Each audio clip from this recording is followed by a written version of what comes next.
Welcome back to the Opposition Podcast, episode 31. Rukshan tells me off air, so if that is factually incorrect, you can take it up with our technical support that was recently fired. Rukshan, how have you been? I've been very good, actually. It's been a good start to the week for me. So great to get back into news coverage full time as us, independent journalists. With the way things are going, I feel like with Zuckerberg, which we'll probably talk about later, Oh, we didn't but even, yeah, he's that's not even on my list, but yes. him taking the knee. It's added a lighter step to me as well. So it's been a good start to the week seeing Zuckerberg take the knee. I know it is way better than seeing him take the knee now than he did in Black Lives Matter, but we'll get into all of that shortly with our esteemed guest, which I'll introduce, or I'll get her to introduce herself in a moment. Just to remember, guys, we're going to start on all the platforms. So whatever platform you're watching this on now, whether it's X, YouTube, Rumble, what else are we on? I don't even know. We're on all the channels now. If you want to comment in this part of the segment and we can bring it up on screen, I kind of manage the comments, so I can barely read. So do it slowly. Now, get your comments up there. I'll post some of them or as many as I can on screen, unless you say something nice about Rukshan. That I will not post on screen. And then at the end, we will spend a few minutes in the club, the prestigious, elitist club of Rebel News Plus. So at the opposition, so go to theopposition.show. That's it. Just type that at the top, theopposition.show, and click on today's episode, which you made me remember right now. I will flip over and make sure it's live on the actual website. But that's where you, at the end, you can watch the whole segment, Yep. the whole episode there. And then at the end, you have the opportunity to join us live by clicking the blue button below, join us live. And I think we'll get Daisy Cousens. Welcome, Daisy. Hello, guys. Thanks for having me. Well, thank you for Great joining to us have you now. on. For those who don't know who you are, who are you, and where can they find you when they want to chase you up after some of the most controversial takes you have tonight? Exciting. Well, hello, everyone. As you know, my name is Daisy Cousens. I have a YouTube channel, which is Daisy Cousens on YouTube. I'm also a host on ADHTV Australia, which, fun fact, everyone, stay tuned because ADH has actually teamed up with Newsmax, the American News Network, and Wow. in a short amount of time, we will be Newsmax Australia, actually. So watch this space. Wow. That should be good fun. But I host a show 3 times a week there, and I'm on all of the socials. Really, what Facebook and Instagram, those 3. So that's who I am. That's what I do. Well, that's awesome. fantastic. That's some news already, breaking news. Has that been announced? I haven't seen that anywhere. Yeah, same. Daisy froze for a second, but no, I haven't heard the news. Let news as well.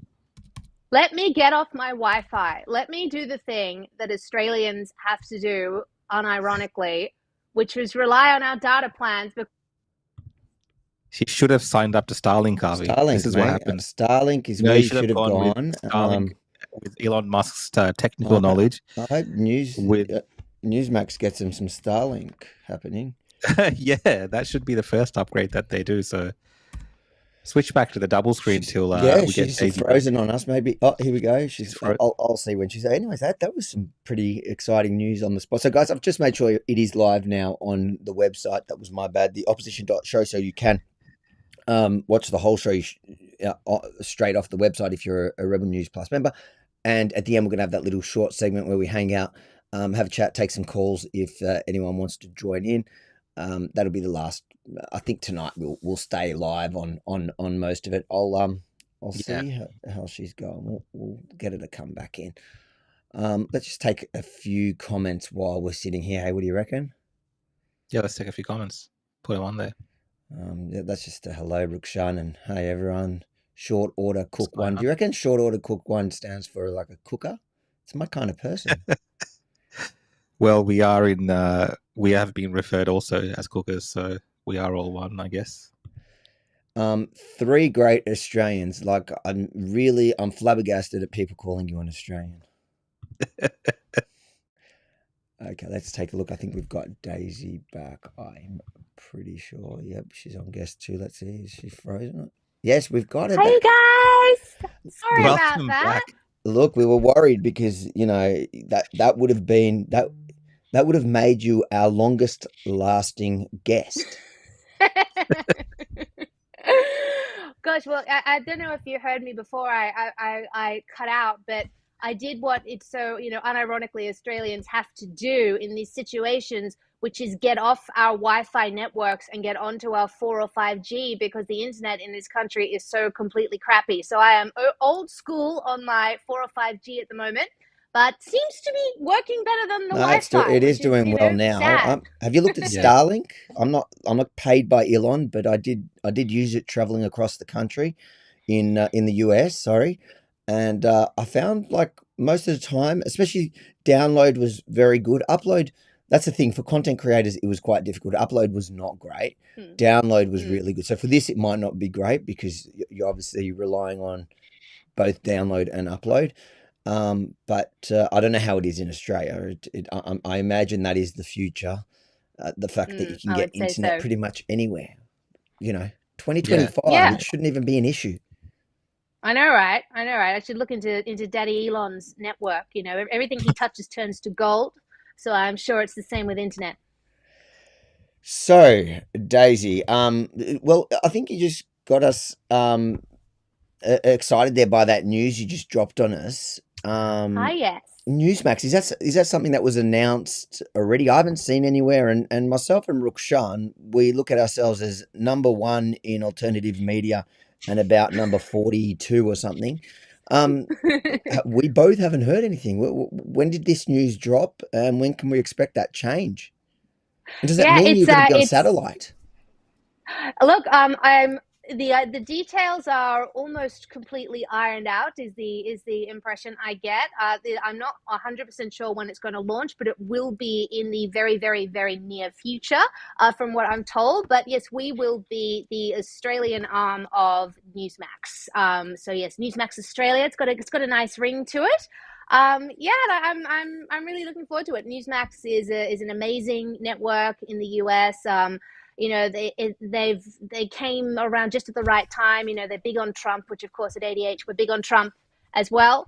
So no, I think it's going to be a really fun and a really productive thing. So watch this space, everyone, We're and soon you definitely will see watching it, but Newsmax is it going to be Australia. like a 24-hour news site, or is it just kind of the same online videos? Or you're not going to tell us yet? This is all part of the You secret. might have to wait and see, Avi. Sean, what do you reckon? What do you reckon this Oh, I is? don't know. I still Look, think with our diversity between me and you, we still have a good shot. I actually like the idea of more of getting some more support down under with alternative media, and no one does it better than the Americans. And Newsmax is one of the top ones up there. So really exciting news. Yeah, they're great. But there is so much news happening at the moment. Mm. I think where we have to start is literally the fires taking place right now. I think this is, in fact, if I'm not mistaken, I think it was live when Is that the Hollywood Hills? Yeah, that's live shots. I think at the moment, Oh, maybe I'm wrong. gosh. Crazy to see what's playing out. Have you been following it, Daisy? Yeah, it's so upsetting though. Like periodically throughout the day, Paris Hilton actually posted something really moving this morning. She said she was literally watching her home in Malibu just burn to the ground, and she said her organization was contacting all the relevant people to work out how they could best support the people whose houses were burning down and things like that. But it's a sobering reminder, isn't it, that it doesn't matter who you are in life, whether you are a Hollywood celebrity or a king or a queen or, a lowly peasant folk like the rest of us are. Natural disasters are the great equalizer.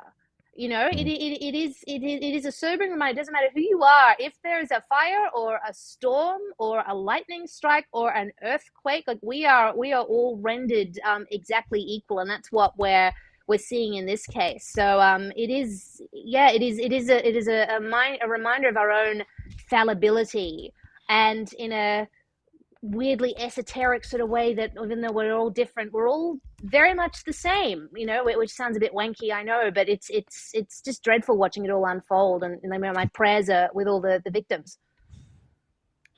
Ruxan, have you been following what's going on? And has anyone blamed? I Because have I remember been. when this happened a few I years have ago been in following. Australia, it was climate Yeah, change. so Has that happened already? it has happened, and the Australian politicians that have actually jumped on the bandwagon. So if you go to X, you can look up Monique Ryan. I think she's already Oh blamed climate God, change. not her. So she's jumped on. Albanese's blamed climate change, and a few others. But the interesting thing is here, Well, obviously, first, when you were talking about the James Woods, his house, I saw that his house also got burnt down. yeah. But you know what? Some of the lefties in America were like celebrating. I've seen posts like celebrating. Yeah, mocking they were him. celebrating James Wood. That's right. Yeah. Well, in fact, I saw not just like some of the biggest, what I call unverified losers now, the guys that have been complaining about their verification. I'm pretty sure I saw he did one that. There was a video that blamed the Jews. I'm surprised. the fire. Look, Suleiman, I'm surprised he hasn't called it an Israel fire yet. There was an organization that was blaming the Jews. Oh, was it? Okay, there we go. Yeah. Was it Oh the my Candace God. Owens organization? No, the argument was that if money wasn't sent to Israel, people in Hollywood would not be being displaced like the people in Gaza are being displaced as well. Oh my by God. the fires. These guys are nuts. Anyways, I thought I saw him. Wow. I saw a bunch of them. But jump on Monique Ryan. Yeah, I think she had a take.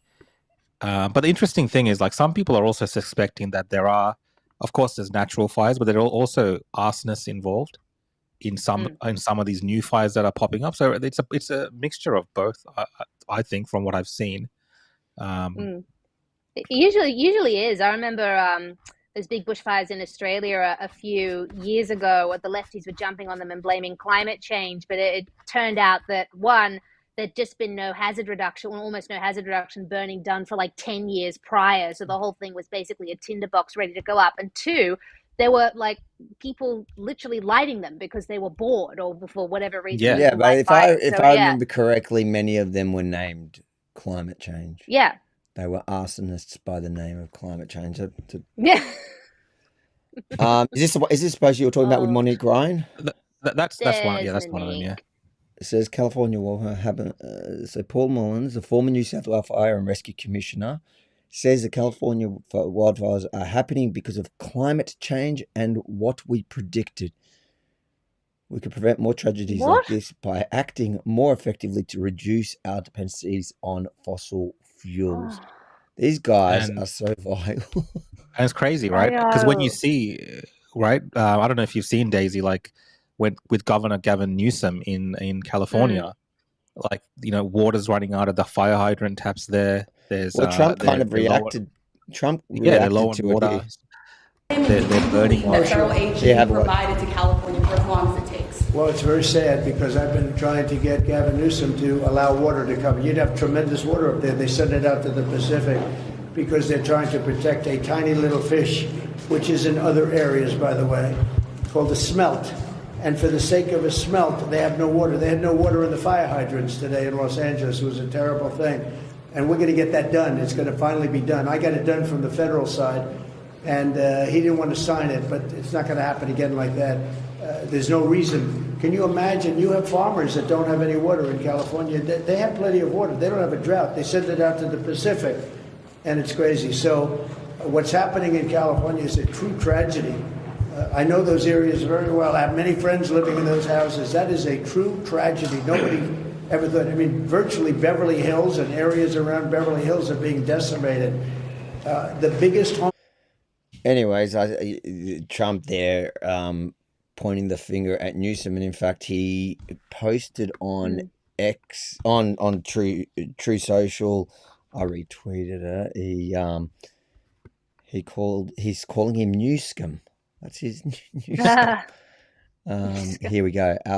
One of our best and most beautiful parts of the United States of America is burning down to the ground. Its ashes, and Gavin Newscum. Gavin Newscum should resign. This is all his fault. But I think that was something similar to what we saw here during the fires of it was 2019. It was end of Yeah, 2019, beginning of 2020, because it was right before COVID hit. I'm pretty sure, if I'm not yeah, that mistaken. was when it was. And Yeah. everybody and remember that in America they were sharing these, like on CNN, these dramatic maps of Australia, and the Oh, whole thing was red, and they were saying like yes. the whole Australia's on fire.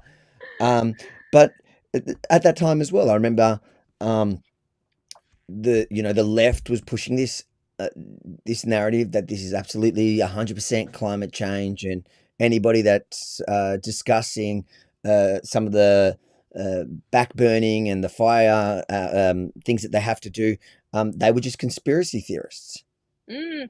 No, I remember all of that. I made a YouTube video about it at the time, quite an in-depth YouTube video, sort of going through all of that. And yeah, it was a good sort of precursor to the way the left behaved about COVID. It's like you can't say this, otherwise you want to kill people, or you don't care about people. The way that they were so intent on driving home that, oh, this is climate change narrative. And I remember just going through the things, and like, reading about the hazard reduction burning that just hadn't been done. Yeah. What it should have been very exposing of is just how much green tape there is in Australia for people who own properties to actually manage their own land. I mean, I was looking at, say, the laws from memory in Queensland, for instance, where there were a few fires, but not that many. You can, so long as you're like within reason, you can basically burn whatever you want on your own property. You just have to let the local fire authority person know. It's all very chilled out. In New South Wales, though, at least last I checked, there are like ridiculous amounts of laws you have to sift through before you can hazard reduction burn on your own land. And you have to let like the top people of the chain know. There's these weird laws from memory about, like, you can't burn within 2 meters of a body of water, like ridiculous stuff like that. Then there's the heritage rules. You can't burn on like a potentially Aboriginal site. Like, and this is on your own land. So what it should have Mhm. exposed was at least in part, was the layers of bureaucracy in this country that prevent people from keeping their own properties safe from bushfires. But instead, no, it's climate change, and no one can say anything else. It was ridiculous. Yeah, and I Um, think, like, honestly, like reading into some of the stuff that's being said now in relation to these California fires, it seems like a lot of that, because how woke is California? So, in terms of their hiring practices for the firemen, I've seen these articles where it shows you that they were trying to hire, these diversity hires to be firemen, and now today they're putting out calls saying that we're low on firemen to fight these wildfires, like they're looking for volunteers.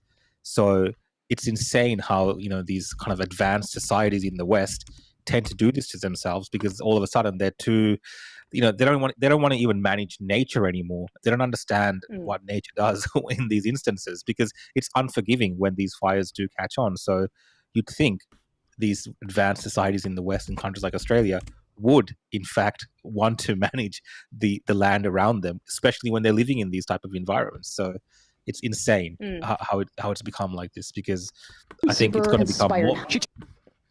yeah, I Oh, think we have here. This is what you got it?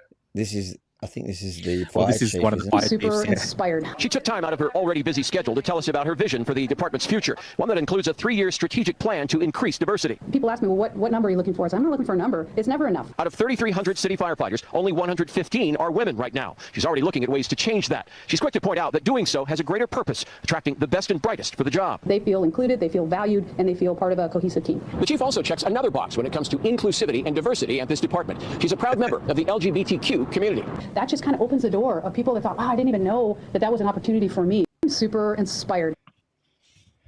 What do you reckon, Daisy? When your house is burning down, and you need help, you have two choices. You can either have, one woman, one man that identifies as a woman, or nobody showing up because we can't hire men.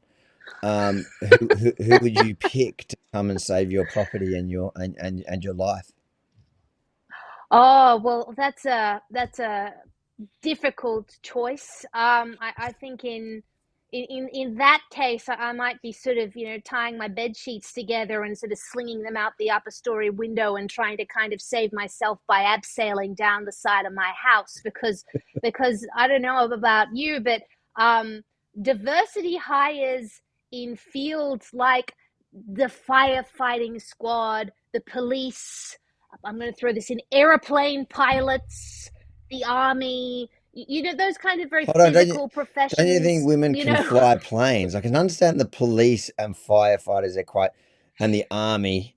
Why are you saying women can't fly planes? Next, you're going to tell me they can't drive. I'm not saying they can't fly planes. There are plenty of, I'm sure, brilliant pilots who are women. But if you start trying to put quotas in pilots, you're inevitably going to end up with people who are not as good as other people who might have applied. Like, that's just kind of the rule of quotas. It's basically. true. I mean, look at the Labour Party. And then it leaves us with that massive problem of who's going to cook me dinner.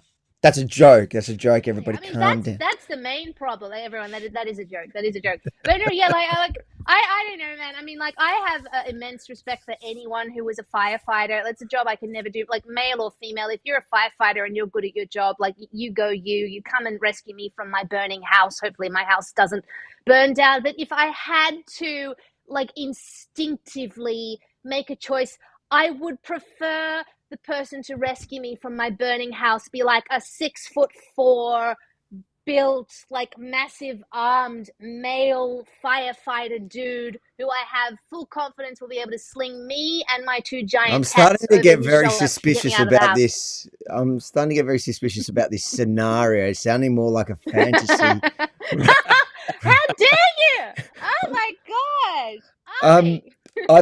I think on that note, we should move on to the next story, making, I guess, waves around the world. Our friend Zuckerberg has done a backflip. Hey everyone, I want to talk about something important today because it's time to get back to our roots around free expression on Facebook and Instagram. I started building social media to give people a voice. I gave a speech at Georgetown 5 years ago about the importance of protecting free expression, and I still believe this today. But a lot has happened over the last several years. There's been widespread debate about potential harms from online content. Governments and legacy media have pushed to censor more and more. A lot of this is clearly political, but there's also a lot of legitimately bad stuff out there. Drugs, terrorism, child exploitation. These are things that we take very seriously, and I want to make sure that we handle responsibly. So we built a lot of complex systems to moderate content. But the problem with complex systems is they make mistakes. Even if they accidentally censor just 1% of posts, that's millions of people. And we've reached a point where it's just too many mistakes and too much censorship. The recent elections also feel like a cultural tipping point towards once again prioritizing speech. So we're going to get back to our roots and focus on reducing mistakes, simplifying our policies, and restoring free expression on our platforms. More specifically, here's what we're going to do. First, we're going to get rid of fact checkers and replace them with community notes, similar to X, starting in the US. After Trump first got elected in 2016, the legacy media wrote nonstop about how misinformation was a threat to democracy. We tried in good faith to address those concerns without becoming the arbiters of truth. But the fact checkers have just been too politically biased and have destroyed more trust than they've created, especially in the US. So over the next couple of months, we're going to phase in a more comprehensive community notes system. Second, we're going to simplify our content policies and get rid of a bunch of restrictions on topics like immigration and gender that are just out of touch with mainstream discourse. What started as a movement to be more inclusive has increasingly been used to shut down opinions and shut out people with different ideas, and it's gone too far. So I want to make sure that people can share their beliefs and experiences on our platforms. Third, we're changing how we enforce our policies to reduce the mistakes that account for the vast majority of censorship on our platforms. We used to have filters that scanned for any policy violation. Now, we're going to focus those filters on tackling illegal and high-severity violations. And for lower-severity violations, we're going to rely on someone reporting an issue before we take action. The problem is that the filters make mistakes, and they take down a lot of content that they shouldn't. So by dialing them back, we're going to dramatically reduce the amount of censorship on our platforms. We're also going to tune our content filters to require much higher confidence before taking down content. The reality is that this is a trade-off. It means we're going to catch... I think most of us have actually heard the speech. I guess, Daisy, what's your take on it? Yay! That's my Do you trust him? very rudimentary take. Probably not as far as I could throw him. But I do think that Zuckerberg, well, we all know he's a very smart man. And I do think he sees the writing on the wall, and I think he's seen it for a long time. I mean, we saw last year before the election, he was already kind of cozying up to Donald Trump a little bit. He called him a badass after the assassination attempt. He made noises here and there about free speech. He was already sensing the cultural winds and electoral winds were well and truly shifting. And I think even like prior to that, when Facebook, like he was so into Black Lives Matter and so into the woke agenda and putting all those restrictions on political content and topics like immigration and gender, he saw the cultural winds there as well. Like he saw who was sort of in charge. So Zuckerberg will go with whoever is in charge, I think, is what we're seeing. He understands people's appetites have changed. He understands people are sick of the wokery. And he is acting as such. He's seen the influence of Elon Musk, I think, all those billionaires, they all kind of, relate to each other on some telepathic level. I'm 100% sure. And yeah, now he's done this. I find it just extraordinary because I don't know about you, but like this was the Facebook that I dreamed of 7 years ago. Like it's what you mean? We're allowed to promote political content again? Because as you guys will know, when that decision was made by Facebook to stop promoting political content in favor of sort of family content because it was stressing people out, that was like a death knell for independent content creators. Like that made our lives really, really hard. For myself and Rukshan, it got even worse. We had RMIT Fact Lab on us, and they were responsible. Well, I ended up taking them to court. They were literally responsible for throttling the Rebel News account, the Rukshan account. But me personally, see, I'll believe Zuckerberg when he gives me back my pages that were banned. I lost about 1 million followers on Facebook. It's a sore spot for you, Avi. Yeah, it is. I'm not allowed to open a Facebook page in my name. So first they banned my name after there was a mass campaign led by what's Faruqi's son's name? Osman Faruqi. Osman, yeah. And then I lost more pages because of their recidivism policy, which means even if you don't break the rules, just the fact that you're reopening this another page with the same name and the same content, it's banned.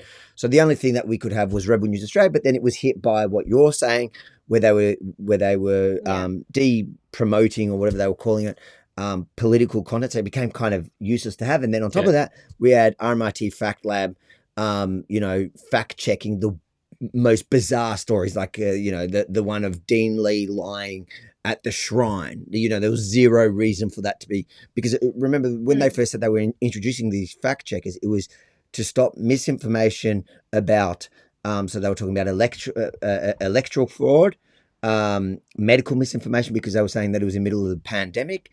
So they wanted to stop people spreading but then they were going around targeting any kind of conservative thing. And that story was really around the lighting of the lights on the sacred shrine, the transgender or I think it was a trans colors on the rainbow flag, or was it the gay flag? Whatever it was something along that. And so then Fact Lab went and fact checked this weird story that had nothing. Like I had the head of the police on the shrine telling me there were no threats. And so then Fact Lab did this big thing, and their evidence that there were threats was this Dean Lee, who I said was lying. The point being that then you go and look on their website, all their fact checks were targeting conservative only story or anything that is perceived as right-wing story. So I believe him that he's getting rid of the fact checkers. And the reason why I believe him that is, even from a business position, if you look at X has set up this system that is basically getting the public to work for free and a lot more effectively, a lot quicker, and a lot broader. So they don't pick which stories that they fact check, and they literally within an hour sometimes there's community notes, like on things that are going viral, there's community notes. I see the recommendations all the time, and they move. Like sometimes they get it a bit wrong, and it naturally, the market kind of sorts it out. The community, you can't lie to such a large amount of people. And so Zuckerberg's looking at that and going, why am I paying? Because what came out in our lawsuit is how much they were paying just RMIT Fact Lab here in Australia. So think about how many fact checkers that they're paying around the globe to do this rubbish work, when they can get they can get it Well, more effectively each for free. each country, Avi, each country has multiple fact checkers set up who are Yes. being funded by Meta, Facebook, And I imagine they and all have similar deals. similar deals. And you saw that the International Fact Checking Organization, when this happened, Yeah. they held an emergency meeting because it kind of dismantles their whole fact checking operation, because Meta was what was keeping them afloat. Like Yep. Zuckerberg was willing to spend all that money on that fact checking operation because at the time, like Daisy said, it worked for him. It was the popular thing to do within the authoritarian governments around the world. Like that's what they were asking for. Now the winds have changed and he's gone the other way. So I definitely don't trust the guy one bit whatsoever. The only redeeming quality I think with what's happened is that they actually acknowledged that it was community notes and what X has been doing. So I know. they were Do very you remember honest how everyone about. was mocking that in the beginning? Yeah, they were mocked at the start. So Like all of them were have that mocking it. acknowledged, to have that acknowledged by Meta, who was like the opposite of X in terms of their foray into censorship, is huge. And that's a good point. I think A good point in the comments as well is, what about taking down the scammers and profile stealing? Like that is a massive problem. You know how I said to you, I'm banned from opening a page in my name, but that hasn't stopped. Drones of I don't know if they're Indians or Pakistanis or someone in Nigeria. I'm running all the RVMini pages. They're creating RVMini pages and then Rukshan's running them all. It's probably all Rukshan's cousins. I'm running the whole operation. The whole business is around Rukshan's entire family. They're sitting there and they're commenting on Rebel News stuff and like telling people to go to like some drawer and it's all in my name and there's nothing you can do about it. There's no recourse. Like there's no way you can't talk to Facebook because that's actual crime. That's actual crime. Yeah. That is targeting grandmothers and elderly people, for instance, that might not be, fully into the tech stuff. And they're falling and it's for pretty it all the convincing. time, so. Like they were pretty good at it. Like at one time, one of the messages that were, telling it was like in my name, convincing people to join. So you just have to, and that you automatically win some like prize that I was doing. I was so convinced I signed up for it, and then I realized I didn't even set it up. But no, you're right, Rukshan. That is actual crime. Like that is actual. That's actually defrauding people out of sometimes money and time and energy. So yeah, no, you're right. Like focus on getting rid of that. Get that off Meta. Get that off Facebook and Instagram. And then sure, we can all agree that should be got off. But if you're just getting off people's opinions because some lefty fact checker doesn't like it and sees an opportunity to enact an agenda or just be generally annoying, no one wants that except for the lefties. Yeah, exactly. And the last point that I want to make is it's crazy in terms of a business what Meta did during that time, because they actually had the audience for political content. They actually had the audience who were kind of in that age group, who had been using Facebook for a few years now, like a decade or so, and had, matured and were more interested in politics. And you saw during COVID, like there were these communities popping up, people were engaged in politics, and it was a kind of a natural platform for that switch to happen. And they gave all of that away at the behest of the government, Zuckerberg claims. But, at the end of the day, ultimately, he did that for money. As he is right now, whatever he's doing is a business decision for money, that he sees that this is the way that his company is going to be profitable under a Trump administration. So, he's a coward. He pretends like he's some sort of free speech warrior now. He's going to take on governments around the world with Donald Trump. But at the end of the day, when push came to shove, he hid behind the government then. And now he's hiding behind Trump in terms of this whole free speech fight. And for Meta and for Facebook and Zuckerberg, as great as he is, it's always been about the profits and the money. And I believe that's why he's doing this.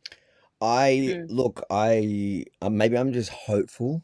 I'm hoping he's genuine and he's grown up a bit. I might be a dreamer. But I think the one thing that'll prove it one way or the other is if he does what Elon did at the beginning, and that is unban all those pages that he took, give people the chance to actually not breach, and then to also remove those shadow bans from whoever is being targeted for having political or conservative political. Because it's not all news pages that lost their reach. It was conservative news pages for some bizarre reason. Anyways, I say we move on to the next matter. This is yesterday, Donald Trump. Let's start with this part of the speech, which was, as Donald Trump really is, entertaining.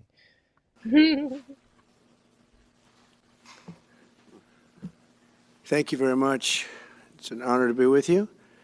Many things are happening that are exciting. Can you assure the world that as you try to get control of these areas, you are not going to use military or economic coercion? No. What is the strategy? Yeah. I can't assure you. You're talking about Panama and Greenland. No, I can't assure you on either of those two.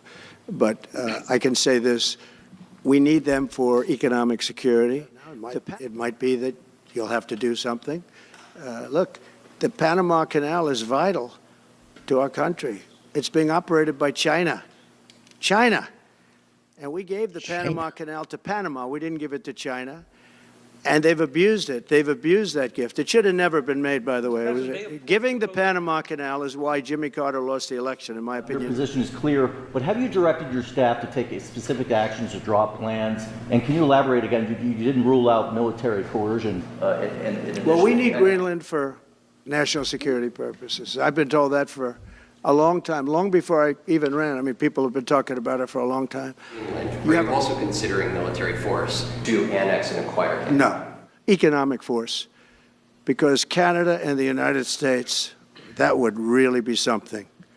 You get rid of that artificially drawn line, and you take a look at what that looks like, and it would also be much better for national security. Don't forget, we basically protect Canada. I'm frozen. Change sort of the opposite of Biden, where he's closing everything up, essentially getting rid of $50 to $60 trillion worth of assets. We're going to be changing the name of the Gulf of Mexico to the Gulf of America, which has a beautiful ring that covers a lot of territory. The Gulf of America, what a beautiful name. Before it started, I can tell you that.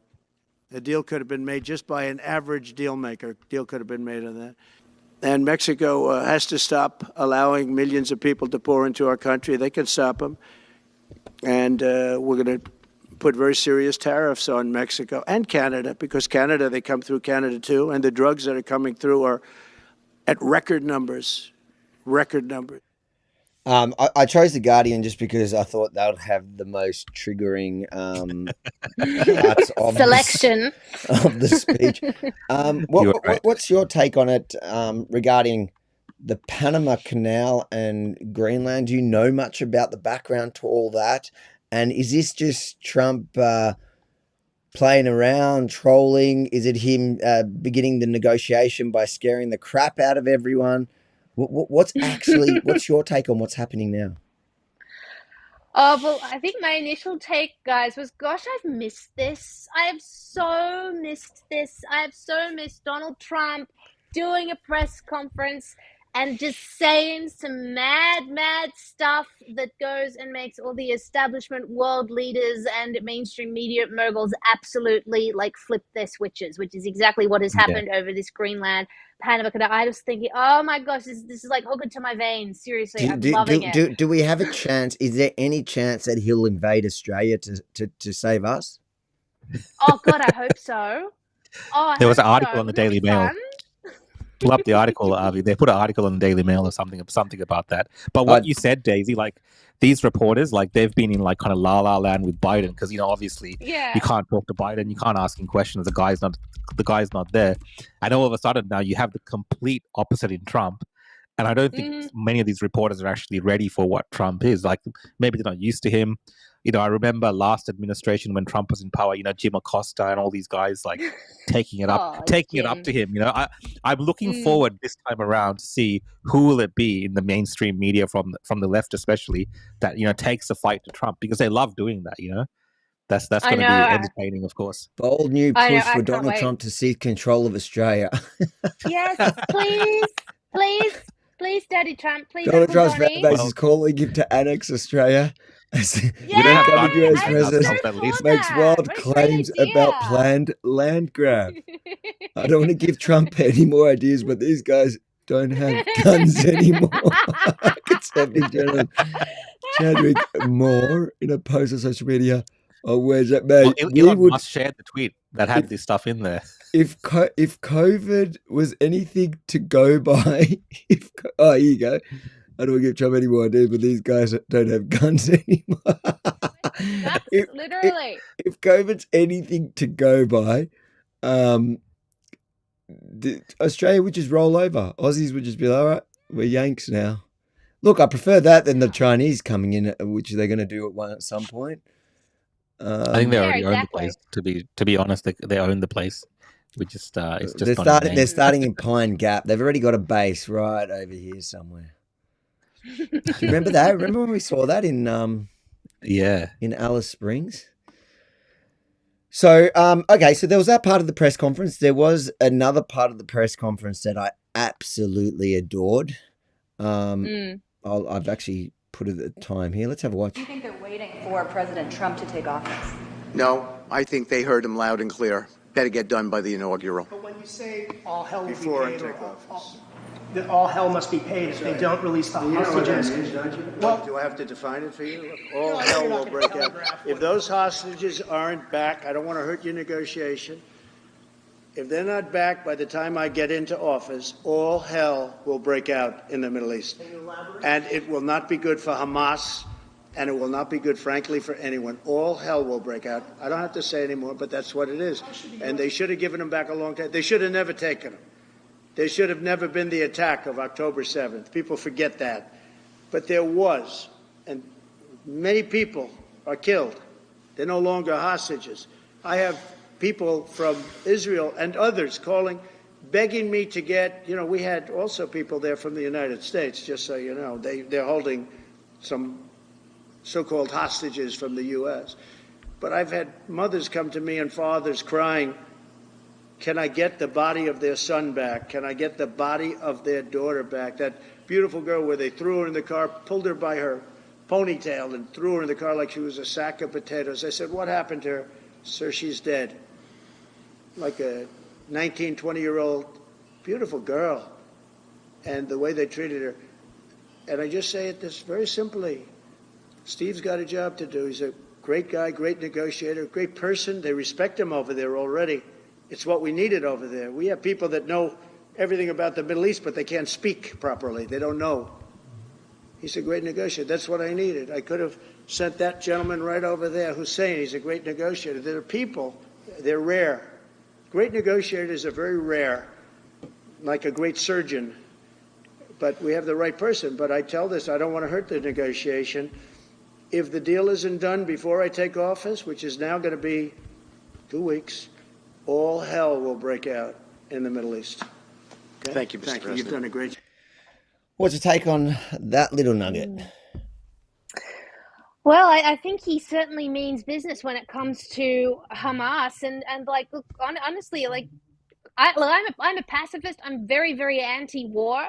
But he's right. The attack shouldn't have happened. Like the October 7th attack simply shouldn't have happened. They should never have been taken, and they should not still be hostages. I mean, it beggars belief, actually, that there hasn't been more pressure from the international community on Hamas to actually release those hostages. It's just sort of, oh, well, yeah, they took the hostages, and oh, yeah, we really need to worry about all the civilians in Gaza because, oh, they're getting bombed and Israel's being really mean and disproportionate, blah, blah, blah. But, oh, yeah, they took the hostages. Like, there has not been that kind of pressure that Trump is putting on Hamas from anyone to release those hostages. Certainly not from Joe Biden, certainly not from our own esteemed Prime Minister Anthony Albanese. Like, I think a lot of people sort of low-key forget that there are still people stuck in the Hamas terror tunnels. So I don't think they no, forget. they probably just don't care. I don't think they cared. I don't think they ever cared. I think Yeah.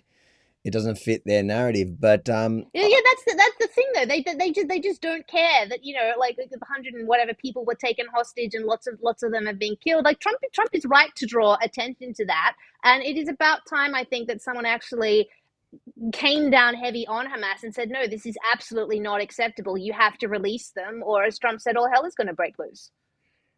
Rukshan, what's your take of? Do you think he's serious? I think he's serious, and I think the thing is, if we had this kind of posturing and attitude from the Americans at the very start of all of this, there wouldn't be this many civilian deaths and casualties.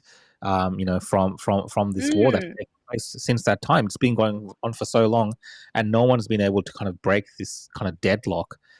So for Trump to come out there very strongly before he takes the presidency in 12 days and say, look, you guys have 2 weeks.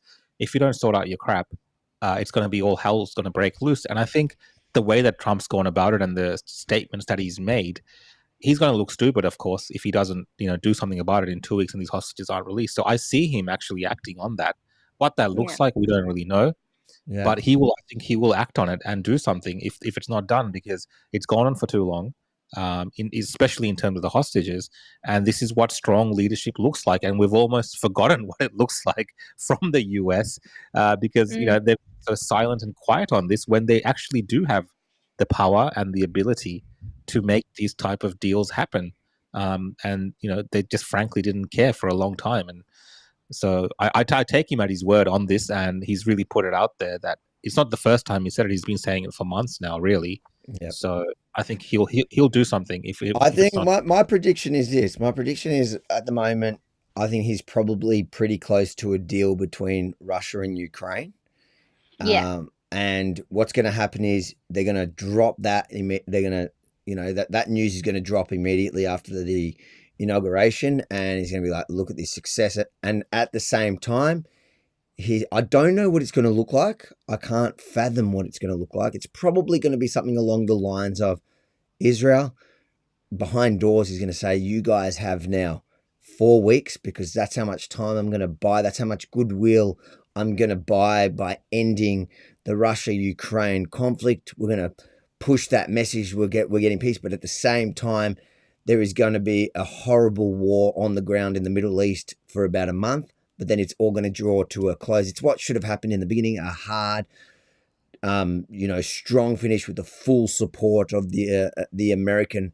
Half of it's not even, when you talk about support, you're talking about also moral support, the backing that you're going to be protected in the UN, that you've got the full backing of the US government. I think that's what's going to happen. And then that war's going to come to an end after that, probably month, with what will only be able to, Israel has to walk away with a victory, and the victory is the return of the hostages that are alive and the bodies of those that are dead, and Hamas no longer rules the Gaza Strip. Anything less than that, nobody's going to sell it. Nobody's going to be able to twist that as a win. Like, as much as they've defeated most of Hamas's power there, if they manage to rule the Gaza Strip after all this, nobody's going to consider it a win, because at the end of the day, it just means that it's going to repeat again in probably 20 years by the time they rebuild it.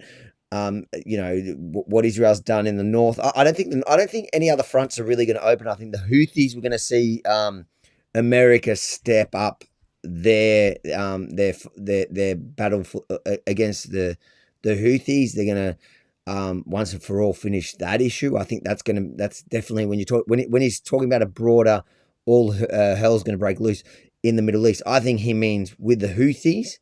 Hezbollah's done unless that ceasefire drops. I dare say Hezbollah's not going to want to break that ceasefire when Trump's in power, because if they thought it was bad losing their leader, the beepers, the walkie-talkies, and losing Syria and everything that's happened from just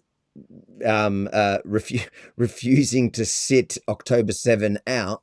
Well, I think under Trump it's a lot worse. So I think he is serious, and I personally think he's going to use the cover of the success of Russia and Ukraine that he's going to have, and he's going to use that to with a deadline that's not going to be public, a deadline that's going to be behind closed doors, with the Israeli government saying, let's get it done. What do we need to do to get this done? And I think this conversation has probably been happening behind closed doors now for months, since November. And you know what? Like you said, Rukshan, I think if this was done in November 2023, we wouldn't be sitting here in 2025 even talking about this. I mean, the moment that there were American hostages, then there was a lot of American hostages. Exactly.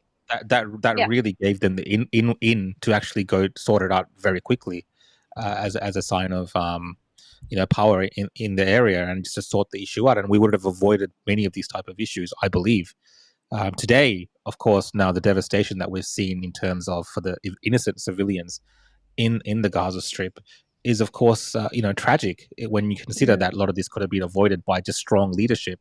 So Trump, this is really showing the realignment of the world, the Middle East, Russia, Ukraine, all these kind of wars and issues that we've had for many years now, kind of all coming to an end, or people actually have hope that it could end. We didn't have that.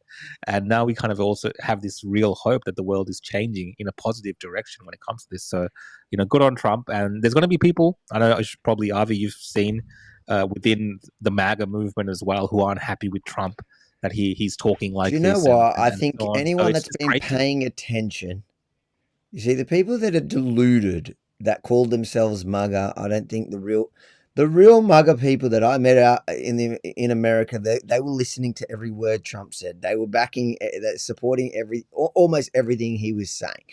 There's the fake MAGAs that were convincing themselves that he wasn't starting every or a lot of his events, or the Republican National Congress was starting with a prayer for the hostage. Like, they're pretending like none of that happened, and Trump is somehow, changing his mind or his promise to it. Trump promised he'll end Russia and Ukraine, and he also promised the entire way. He never backed down from it, no matter how much those that claim to be MAGA were threatening to boycott. Some of them were. You remember that that entire fringe neo-Nazi, the Groper, or whatever they're called, the Grocers, yeah. Nick Fuentes, and all that group. They were rallying, against Trump, telling people, not advocating not to vote for Trump because of I know after Trump won, they backtracked and said that was their whole plan, because they didn't want the left to come on and say, oh, look, he's being supported by Nick Fuentes. Mate, these people are saying, man, they're irrelevant. They don't matter. I think Trump has been absolutely consistent on this the entire time. And I think, and that's why he enjoyed the largest Jewish, Jews in America, sadly, are, especially not Orthodox Jews, are Democrats. Like, that is, that's the sad reality of even Jews here. That they were always Labour. They're lefties. A big chunk of the establishment Jewish community that's not religious. Your Orthodox Jewish community, they tend not to vote, but when they vote, they'll vote conservative. But Trump enjoyed a massive surge in popularity in Jewish votes, because they recognize that when it comes to the anti-Semitic hate that we've seen across campuses in the state, around the world, but in the States, and the hate marches on the streets, the anti-Semitism on the streets, but also the American policy towards Israel in a time where Israel was struggling for friends. This has been the toughest year and a half for Israel, probably historically, since its rebirth in 1948. This has probably been the toughest couple of years, and almost the most isolated. And that's all about to change, because not only do we have Trump now, who's guaranteed to be an actual loyal friend, but this is the perfect segue into the next piece of news. I intend to resign as party leader, as prime minister, after the party selects its next leader through a robust, nationwide, so dramatic. I've had enough of hearing from him. He's like an actor. He's like a He's failed so actor. dramatic. He's so dramatic, and he's so hated. He's polling at 16%. I think that is the lowest in Canadian history. He's so hated. It has nothing. He's in this whole speech, he's trying to blame it on internal politics of his party, and he's saying, he's always a fighter, and he's a fighter, and he never gives up, as he's doing a speech about giving up. It's the most comical thing, but this just confirms what we all know is Pierre Poilievre, who is also a great leader, is about to lead Canada. in a few months, they'll have like a proper conservative, and the way he deals with me. We've talked about it a lot, Rukshan, but somebody that I think is exciting, and somebody that is, unlike Justin Trudeau, a true friend to the West and Israel. So suddenly Israel is going to go from being super isolated, even amongst its friends, including Australia. Whatever, if things seem to be trending a certain way, and the whole West seems to be going more conservative, from Trump leading the way to Canada to, I imagine, soon enough, Keir Starmer's going to drop. Like that is the direction we're going. And how do you feel about that? I think it's pretty good. I think it's good. I mean, I remember when Trudeau came to power, and I remember sort of contemplating this young, pardon the thing, but this hot young thing who had suddenly taken the reins of Canada. And I actually wasn't terribly political back then. Well, I was, but I was more focused on Australian politics. I didn't know a lot about international stuff. I was very, of the Tony Abbott era. That was my political birth. But I remember looking at him and thinking, oh, okay, he's got this really diverse cabinet. Oh, I wonder, this could be interesting. I'm going to see what he's doing. And that was sort of before the birth of modern woke. And if you fast forward a couple of years, and I looked at Justin Trudeau, and then the blackface thing came out, and his mad wokery. Then there was that story about how he groped that journalist, that everyone just sort of forgave him for some reason, because he's a lefty. And now we fast forward, to now it's 9 years later, and he is so hated. I think it is just the stuff of Greek tragedies, really. That political career just started as this sort of, hot young thing with all this promise, and then to finish like this. Oh, like, it's horrible. If you look at his red-nosed original speech, sadness.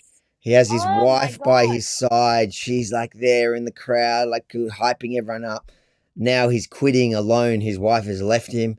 He's No, but it is like you could write a musical about it. You could write a musical tragedy about it. And I'm aware, by the way, of the double standard I'm perpetuating by calling Justin Trudeau a hot young thing when he started. I know if I were a man and he was a woman, I'd get into trouble for saying that, but it's true. He was, and that's probably part of the reason he won that first election, was because people thought, oh, okay, I wouldn't mind seeing him on a press conference, every week. But women are the worst. Don't they? Women are the Rukshan, worst. don't They're you the worst. feel it They're all the awful. time how they objectify us? I know. I can't even know. It's walk very outside of very my very studio. uncomfortable, right? I'm very uncomfortable right now. I do stand Oh, corrected. Rukshan, I'm sorry. Somebody's pointed out that Keir Starmer. I included Keir Starmer in that list, not because I know when their election is, because obviously Canada has an election in what looks like in a couple of months now. Well, I mean, even in the UK, I believe they can replace the leader, can't they? So exactly, and there's no way that guy's. It's not so much about an election. There is no way that guy's going to survive 5 years. There is. It's especially with what's been trending over the last couple, but we'll get into that in a second. What's your take, Rukshan? Not that anyone's interested in it. No, look, I mean, typically most people wouldn't know who the Prime Minister of Canada is, and that's probably a good thing, right? So everyone around the world knows Justin Trudeau, and he's looked at in disdain around the world. He's looked at as a joke. He's like their Jacinda Ardern. He was like, it's like him and Jacinda Ardern that they were well known just for all the wrong reasons. They're the ones that would freeze your bank account. Remember that? Remember that shit? Yeah. With the truckers, right? And even Jacinda Ardern, like no one should really know the Prime Minister of New Zealand, but everyone. Could you name the Prime knows. Minister of New Zealand now? No, I don't even know who. Yeah. I don't know. Oh, I don't think anyone can. I don't think New Zealand. I don't think Kiwis can name the Prime Minister in New Zealand. But the whole world knew Jacinda. Another country. Jacinda Ardern. She was the one who wanted to create the two-class society. Remember that comment? And she was open to it as well. Yeah, the reporter said to her, don't you think you're creating a two-class society here of vaccinated, unvaccinated? She goes, oh, yeah. Yeah. That is. And remember when she said, somebody else is mentioning it in the comments here, but remember when she said that the government is the only source of truth. We will be your sole source of truth. Oh, chilling. If you don't see it from us, it's not true. It's not real. It never happened. Even if you see it, don't believe your lying eyes. Yeah, so So this my is point, my point was that as soon as people around the world end up knowing leaders like that, it's a bad sign for the country. So people around the world know Albanese, it's a bad sign for Australia. But Trudeau, you would have seen the videos of him trying to talk to world leaders at forums. He was very awkward. They would ignore him. I mean, he was a joke all around the world, and he just happened to be the Prime Minister of Canada, and the people have had to put up with him because they keep voting for him or whatever they do. So I think Daniel it's good James, he's gone. who writes, who's in charge of many of Rebel Australia and New Yeah, he's Zealand Luxon, yeah. stories, is now showing off that he knows the Prime Minister of New Zealand, mate. Who is he? Who is he? Luxon. He posted What's his first name though? That's the thing. I thought it was Winston Peters, but no, No, Winston Peters is the deputy, I think. Yeah, Winston Peters is a something like that. Do you guys remember those photos, speaking of Justin Trudeau, that went viral of Ivanka Trump looking at Justin Trudeau a few years ago like he was a damn snack? Like, do you remember that? Roughly remember, yeah. Yeah, it's like I've just image searched it now. If you image search Ivanka Trump, Justin Trudeau, I remember that meme went viral and it was just like, find someone who looks at you like Ivanka Trump looks at Justin Trudeau. We'll have to bring it up now. It was pretty fun. And there was one with Melania Trump and Justin Trudeau as well. These photos of Justin giving her Daisy's very... been keeping tabs on these. On Justin Trudeau, yeah. I'm giving... Is this the one you're Melania talking Trump. about? Yeah. That one. Let's get her up. And there's one as well where she's sort of got like her hand under her chin going, oh, it's like, oh, you're so lovely. And there's another one with Trudeau giving Melania Trump a very loving sort of kiss on the cheek. That's right. There it is. Yeah, This looks like a good one. Where is it? Is it because he speaks French, Daisy? Is that the allure here, or just his schoolboy looks?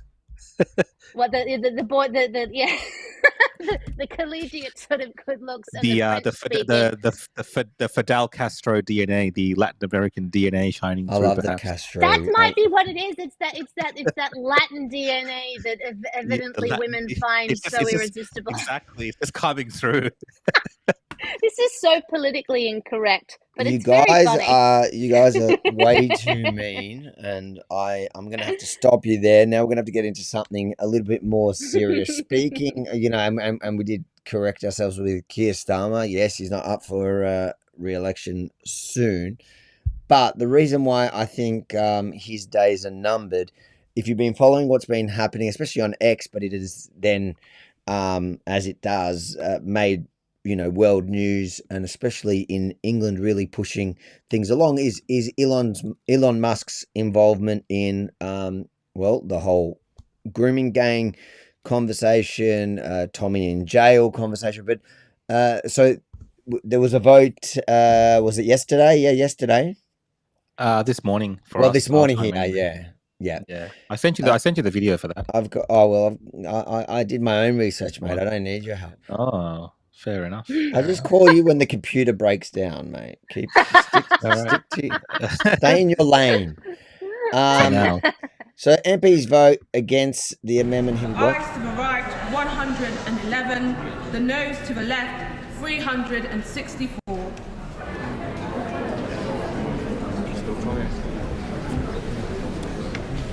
The ayes to the right were 111, the noes to the left 364. So the noes have it, the noes have it. So like that was for an inquiry into a national inquiry on the grooming gangs, which is like the politically correct way of saying pedophile rape gangs from Pakistani backgrounds, where they targeted white British girls, something that who we may not fully name on some of the platforms we're on now, including Zuckerberg, the free speech warriors platforms. They voted against it, or every Labor MP, every single Labor MP, including those from those towns where their constituents were victims of those crimes, they voted against it. So, and you can see how angry people are about that. What's have you been following that story, and what's your reaction to, well, the way it's been playing out online and how it's pushing this along finally after all these years, and the vote against it? I've been following it a bit. It's quite distressing. Obviously, as we all know, I think it's amazing how much influence Elon Musk now has in global affairs. I mean, that's certainly one thing to note, that basically the Tories have picked up on this, at least in part because Elon took an interest in it and condemned it and condemned Keir Starmer. So I think that social phenomenon is fascinating. I think the vote was fascinating and tragic. I mean, the excuse that the Labor politicians gave was that apparently this amendment for this inquiry would have killed another bill they were trying to pass for child protection, which wasn't specifically associated with child sexual assault. It was more about education and protecting kids who were being homeschooled, etc. So they said, oh no, we can't possibly vote for this inquiry because then this other bill that we're trying to pass is going to get canned. And how dare the Tories? Oh, do you hate children, Tories? You hate, you don't care. They did that kind of thing. But it just feels like a really convenient excuse not to have an inquiry into this. And I know people have said, oh, there has been a child sexual assault inquiry. It went for 7 years. It ended in 2022. But that one didn't have a focus on the grooming gangs. That was a more kind of general one, whereas the grooming gang issue is a very specific issue. It's locationally very specific. It's culturally very specific. It's ideologically very specific. You can't just sort of shove it into a general inquiry about child sexual assault and expect it to be interrogated properly. Other excuses I saw was, oh, well, these inquiries are more effective when they're handled locally in the towns. It's like, well, can you maybe support the towns, then give them some money to fund their own inquiries? Like, have the Labor people thought of maybe doing that? So it all just seems very convenient to me that these Labor pollies had this excuse to vote down this inquiry. Particularly convenient since dear old Sakir, wasn't he was the head of Crown prosecution or something? I was going to get to that.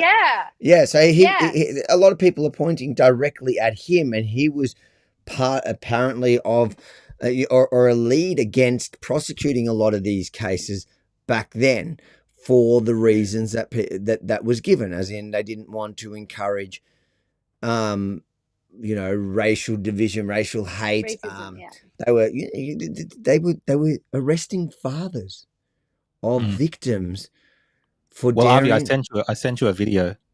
You should play it. Where did you send it? Just to the Yemen report. Yeah, I mean it's a father calling in about what he's been through and what the police are saying to him.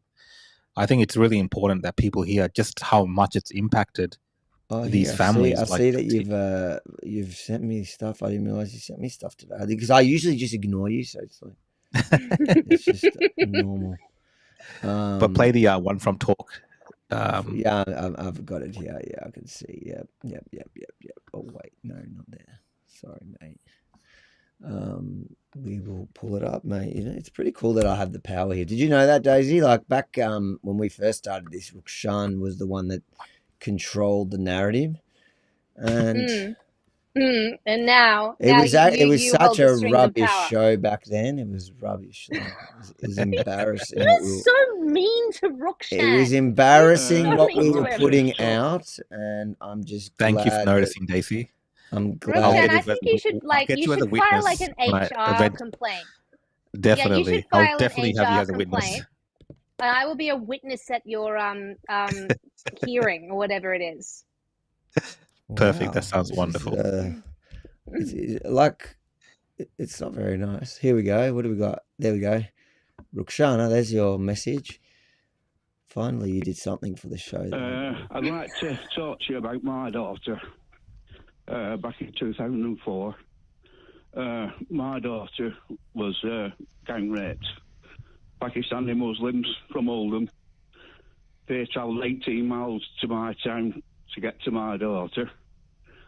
I phoned when I found out, I phoned the police up. Now, this had been going on for a few weeks and I didn't know because I used to work 100 hours a week to pay for my kids to go to private school. And when I found out, I phoned the police up. Police constable come, 2 of them, basically told them what has been going on, told me to let it go, otherwise I will get arrested for being racist. She could pick any boyfriend she wanted. She was 13-year-old and he was 20. I don't know what to say to you. I mean, first of all, thank you. Thank you for on the show. You're telling me the police genuinely said to you, let it go? Let it go. Your 13-year-old daughter is being groomed by a 20-year-old who's travelled 18 miles to your hometown. You're phoning me now live from Lancashire. Your daughter was raped by a Muslim man. You know this for a fact. She admitted that. You went to the police and nothing has ever happened. Nothing happened. The only thing that happened is that 4 cars and a van came up from Oldham to look for me, to do me. And I had a friend who phoned, because I was at work at the time, phoned me up and said, John, don't come into town. He said, there's a huge gang of Muslims looking for you. He said, don't come into town. He said, we can tackle this afterwards. So obviously there was no point phoning the police up again, because so I did what any dad would do. Let's not talk about that, because I don't want to talk about that, because I don't want to say anything that will get you into trouble. Let me ask you, if you're okay with this, a couple of questions. Are you racist? No. When you I have Muslim friends. What do they say about this abhorrence? Oh, well, I have one chap, I won't mention his name, and he's turned around to me and said, I'm so sorry, John. He said, there's a lot of us. He said, all right, we know what's been going on. He said, it's all down, he put it all down to the clerics and whatever, that they go down to the mosques. But your friend and people like him, and I'm not having a go at your friend, they need to be vocal. I've been saying this for weeks. The police, this is why I agree with Mike Graham wholeheartedly. There needs to be maybe not a national inquiry, and if there is going to be one, it doesn't need to be the police, because they can't mark their own homework. There's too many problems with the police, and I believe... I think that's enough on that one, but that kind of gives them perspective. I was drawn to listening to that. That's what I was talking about, and it is, you can see in the comments, and that's just the natural reaction, is how heartbreaking. I don't know if I know Rukshan isn't a parent, I don't know if you are, Daisy, but I couldn't imagine the horror you'd be living through. I got 2 daughters. Like, I imagine I couldn't. You don't even want to, but I can't imagine as a parent. And then calling the people that are supposed to help you, to seek justice and protection for your child, and 2, to ensure that it stops happening, to lock them up, and then to be told, let it go or you're going to be deemed a racist. And then they came after him, and they're coming after him. Like mind-blowing. But that's just one. There's story after story after story, and you see some of the victims now have grown very quickly on on X specifically, because that's the platform that's really been leading the charge on finally dealing with this issue in a mainstream kind of way. You have people like Tommy that's for it for years, but was called every name under the sun. The character assassination still happens today. You have Nigel Farage and Piers Morgan trying to diminish the work that he did in this space. But so we've known about a lot of this for a long time, but I feel like even now, Rukshan, you're seeing a lot more of parents, the dads coming out to, telling their experience, and also a lot of the victims. And it is as heartbreaking as, Tommy was telling us 10 years ago it was, and no one was listening.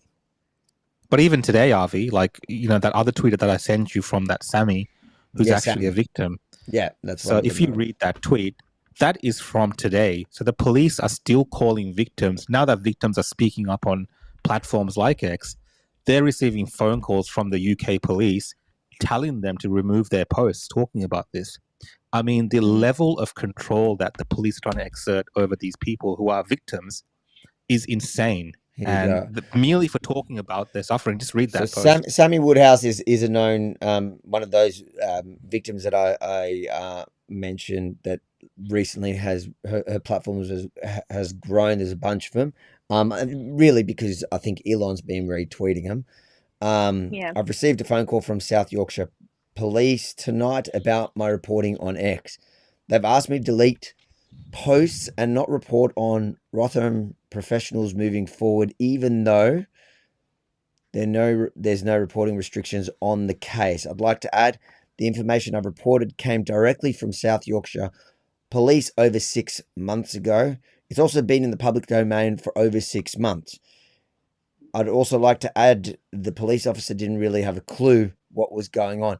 Now, what's important for people to understand when it comes to this one, like the thing that it's been in the public domain. Like if you remember, Tommy, and it's one of the arrests that I see Piers Morgan keeps going on about when he tries to character assassinate him when he's talking about when he's trying to tell people that he's actually the devil. One of the things that he keeps referring to, one of his previous convictions, was what he claims was Tommy had almost destroyed one of the cases against the grooming gangs by standing outside the court and saying defamatory stuff.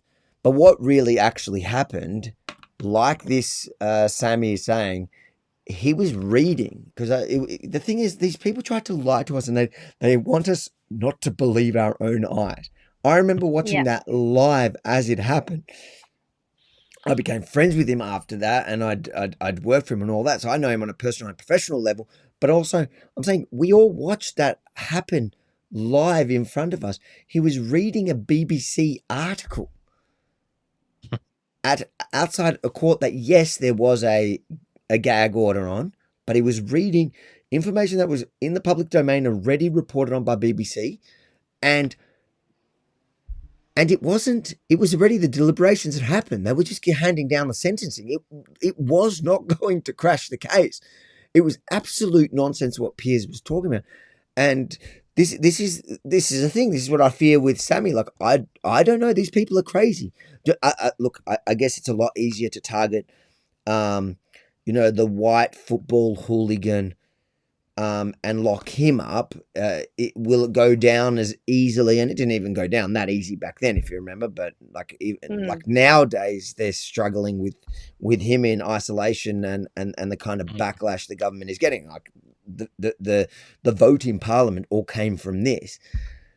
But will they lock up a victim of one of the gang rape gangs? Possibly. It's the UK. They've been emptying the jails of rapists and murder rapists and violent offenders to make room for people that have published mean stuff on social media. Yeah, and that's not exaggerating. That is actually happening across the UK. They're releasing violent thugs who have committed atrocious, horrific crimes to make room to lock up people for social media posts. And even like not even incitement. Some of the posts are like literally, they're just deemed offensive. Here is my opinion. Some of them they might deem as incitement, but even then, you want to compare somebody that's bashed the living daylights out of an innocent victim, that has robbed him, that has beaten, or a rapist, or literally a rapist. They're letting him out. But so have you been following that story in the UK, and is it new? Are you familiar with it? Like, have you been following it for years, or is this something that's just popped up in your radar as well? The grooming gang specifically, or the he who must not be named situation? No, the grooming gangs. I think that's the grooming gang, because I've been following his situation probably most closely, I think, for the last sort of the last sort of 6 months. I've been following his situation. Yeah, a bit less than 6. I've interviewed him a number of times on my show on ADH. And he and I had a long discussion, actually, the first time I interviewed him, about the grooming gangs, which I said I became aware of around 2015. And that was I think around the Rotherham report came out in 2014. So yeah, that was sort of when it all started to blow up. But it is just so extraordinary to me, the ability of human beings, and look, we're all guilty of it. Most of us, thankfully, not to the extent in Rotherham and the other towns, but of turning a blind eye when it's not convenient to say anything.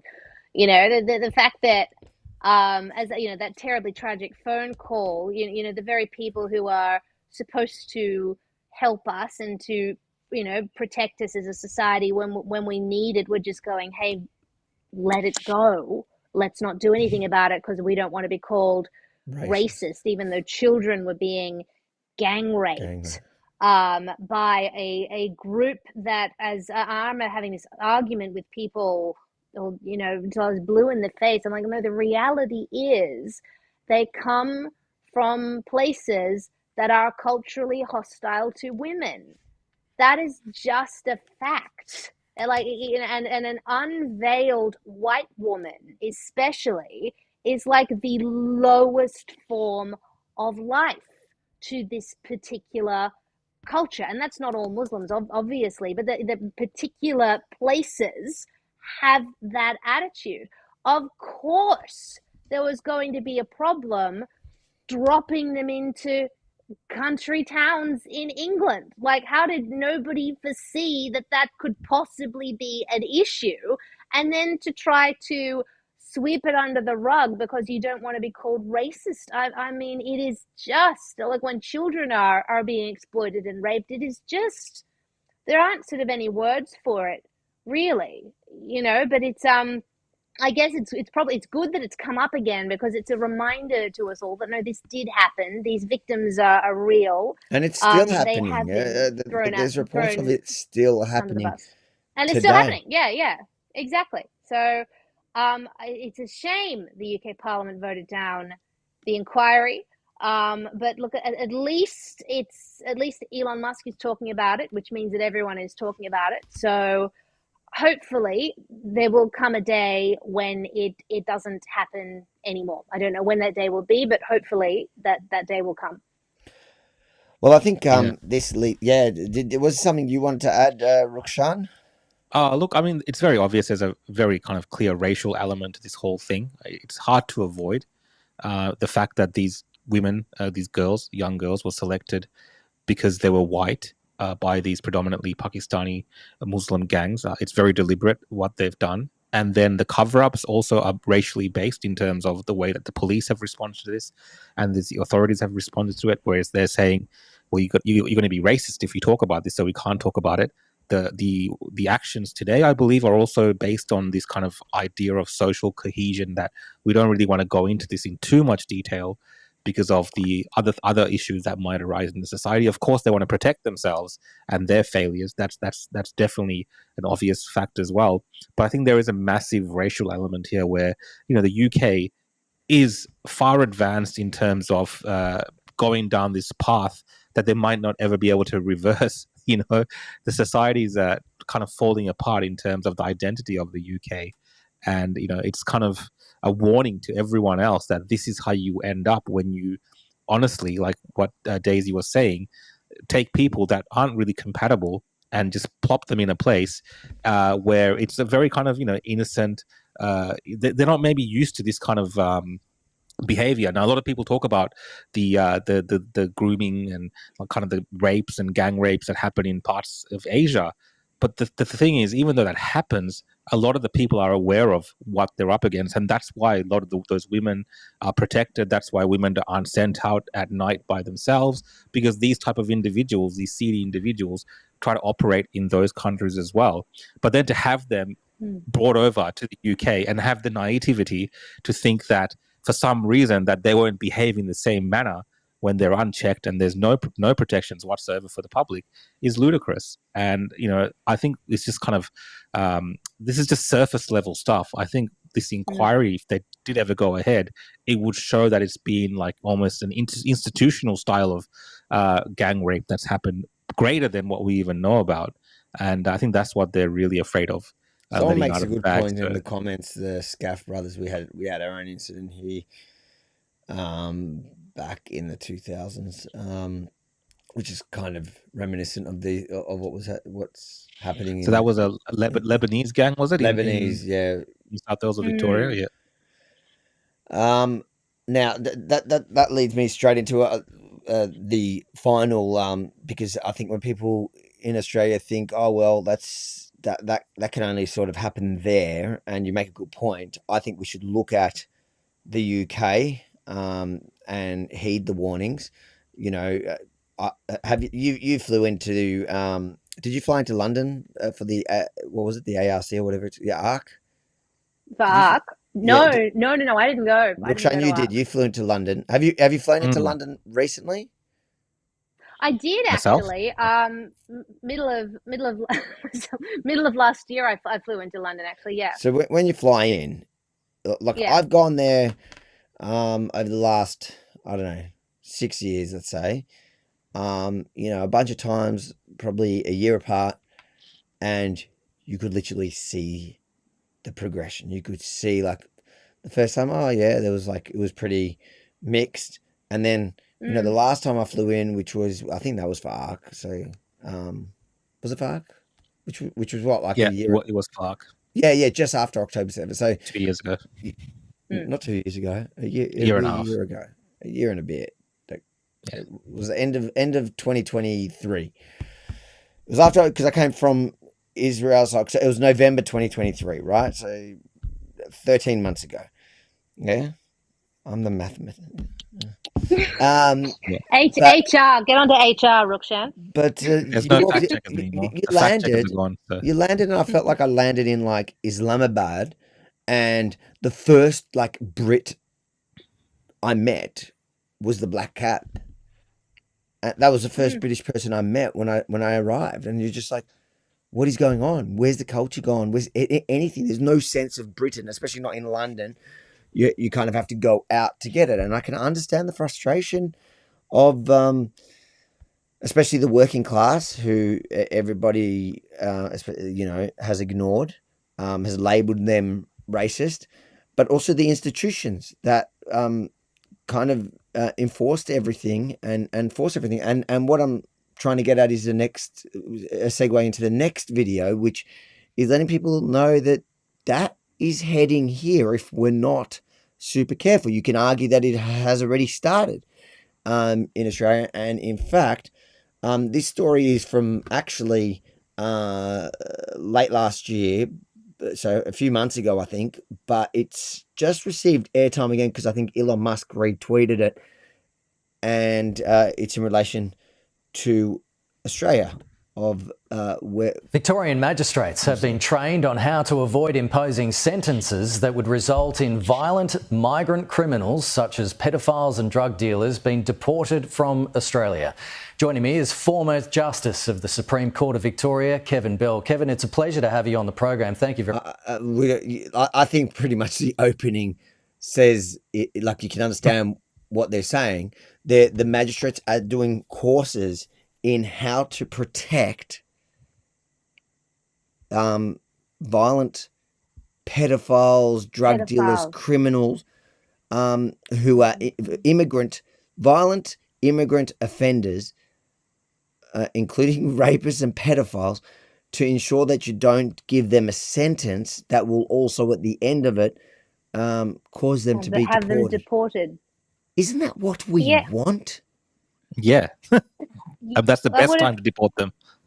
Yeah, I thought that would sort of be like a no-brainer in that situation, is if you do that kind of stuff, you maybe shouldn't be allowed to stay in the country if you're not from here originally. Like, why would we not want to deport someone who committed those kind of crimes? I don't understand that. That's insane.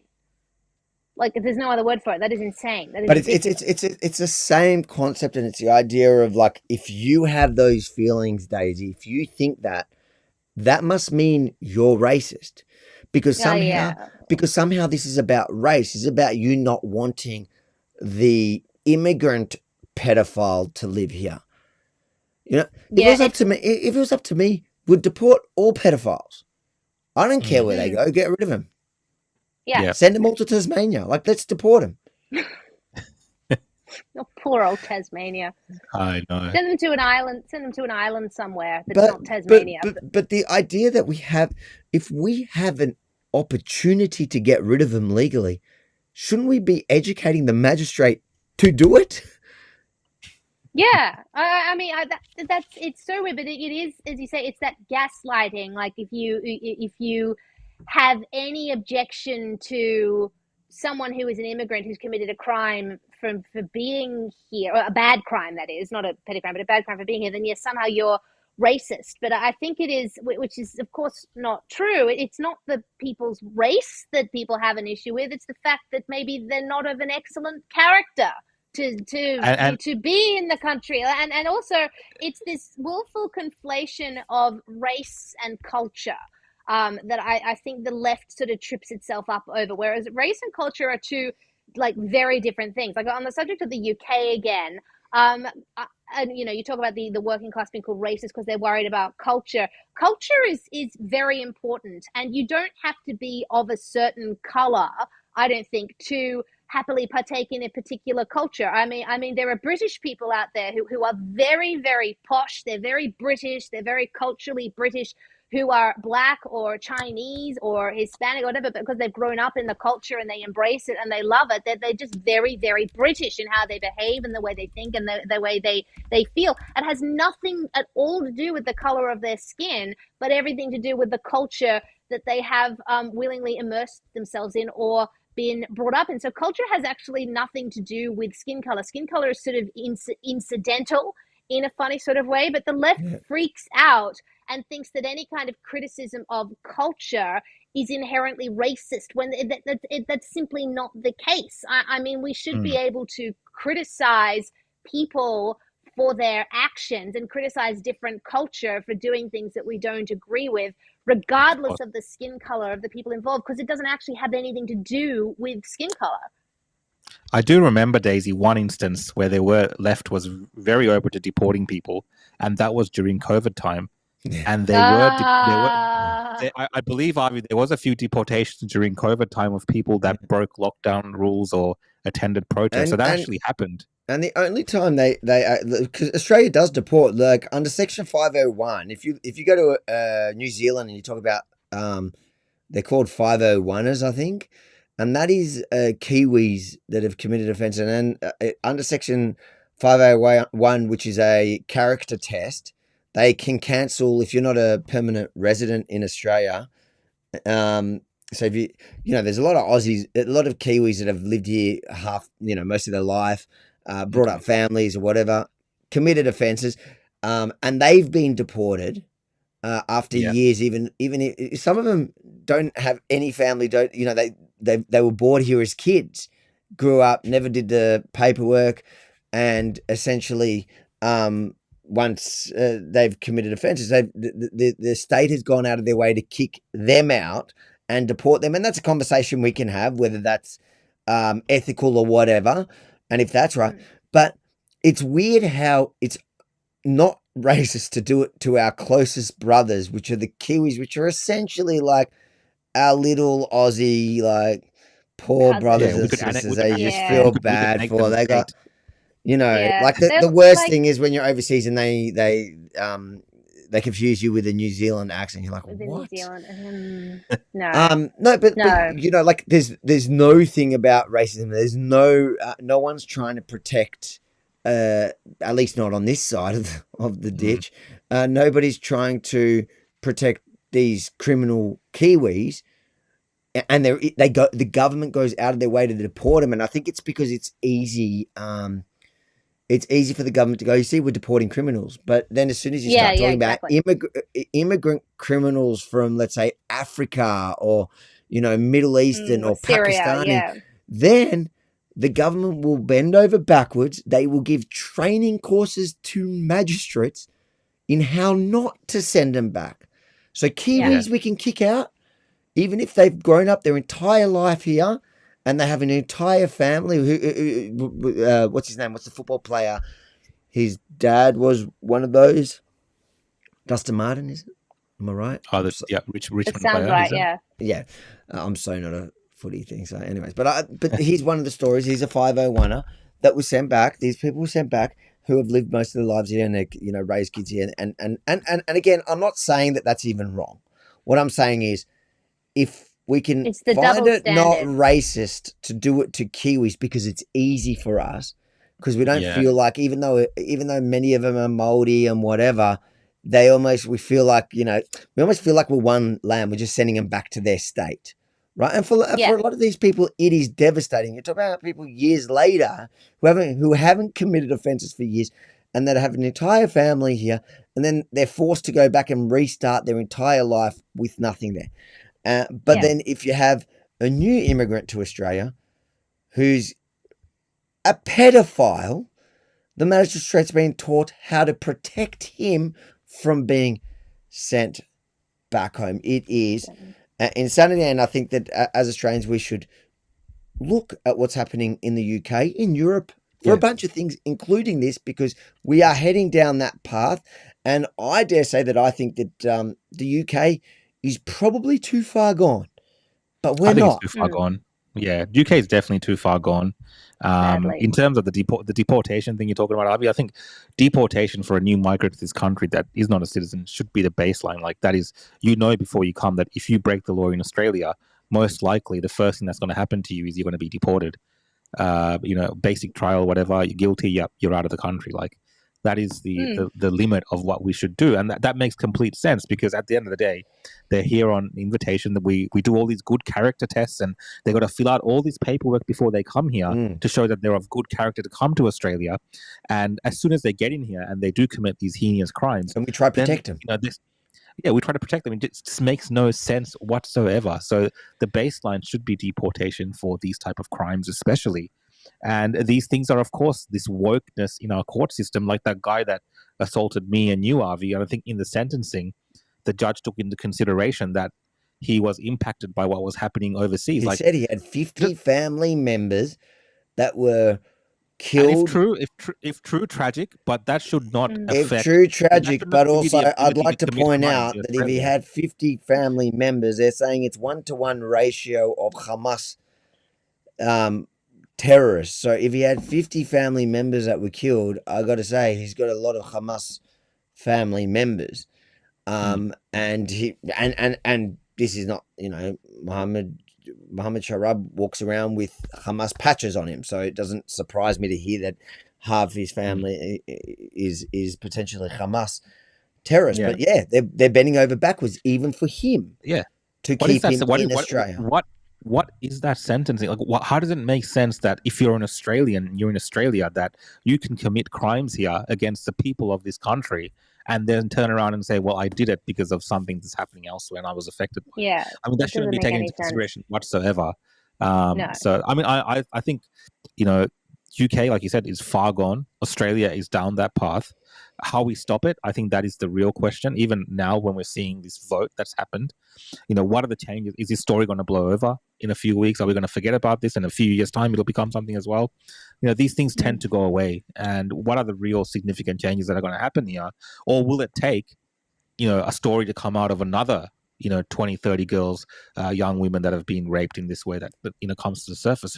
That's not how we should be as a society in the West. But unfortunately, we're living in like this world where we no longer have control. We can't protect ourselves. The law's against us. The police are against us. Just to have a normal, decent life is very difficult now. And it sucks, frankly. I get the feeling Elon Musk is not going to let in. And so hopefully it doesn't go away, because anything Elon Musk talks about these days ends up going to the top of the news cycle. Yes, Daisy, before we go, we're going to go, we're just going to, in a minute, move over just to the Rebel News Plus community group for the last 5 minutes. So, guys, if you want to join us in a minute, all the normal pages are going to shut down. So you've got to go to theopposition.show. We'll spend a few minutes just chatting there. And if any of you want to just join in, you just press the join the show blue button. That's theopposition.show. You just type that into your thing. And if you're not a member already, become a member. That supports us, helps us keep the lights on because Newsmax isn't buying us out. And so we rely 100% on our viewers. So the opposition.show, become a member. You get all the perks that come with it too. That's all the documentaries, all the access to all the shows there, and you get to support us. And you get to join in the conversations on Thursday nights with myself and Rukshan, sometimes with the guests, and also on Tuesday nights. So Daisy, before we shut down the main channels, again, where can people find you? They can find me on YouTube. Just put my name, Daisy Cousens, into YouTube. They can also find me on X. You can find me on Instagram. And you will find me also on Newsmax Australia when we are back up, which should be pretty soon. So stay tuned to my social media channels, and all of that announcement will be up there. Such a show off. Amazing. Rukshan, where can people find you? People can find me at The Real Rukshan on X. This is assuming people want to find you. Want to look for me, that's right. They can find me on X at The Real Rukshan. You can find me on Facebook, Instagram, YouTube, Odyssey, and my website, www.realrukshan.com. I might apply for a job at Newsmax, actually. They might treat me a bit better than the treatment that I receive here. Daisy seems quite nice. If you get a job at Newsmax, it is 100% a DEI hire. 100%. 100%. Guys, if you want to... I'll take I'm it. going to call HR on your behalf, Rukshan. The best thing is I am HR. This is terrible. Oh, no! He is the HR. Rukshan files a complaint. Rukshan files a complaint at least once a week, sometimes twice a week. And we have a meeting about it, and I generally laugh.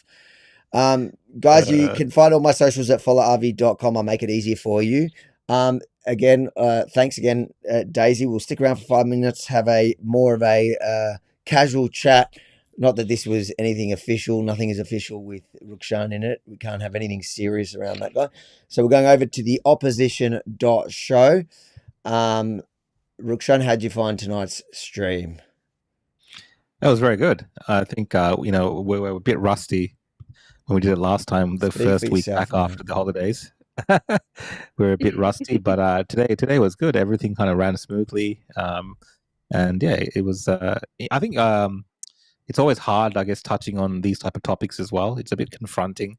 I noticed. What are you talking about? The grooming stuff. Yeah. I mean, it's